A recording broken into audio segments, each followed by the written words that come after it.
Here I have TECLAST P20HD, and today I'm going to show you how to enable installation from the unknown sources for applications on this device. So firstly, you have to open Settings, then you have to enter Apps and Notification section, then go to the Advanced, Special App Access, and here you can find this Install Unknown Apps section. Here you can see the whole list of apps through which you can install unknown apps. Let's select, for example, Google Chrome, but as you can see, it already enabled here.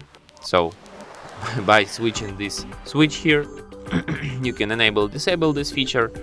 You can do the same thing to the other apps from this list too, and then install unknown apps through them as much as you want. And that's it. Thanks for watching. If you find this tutorial useful, don't forget to hit that like button and subscribe to our channel.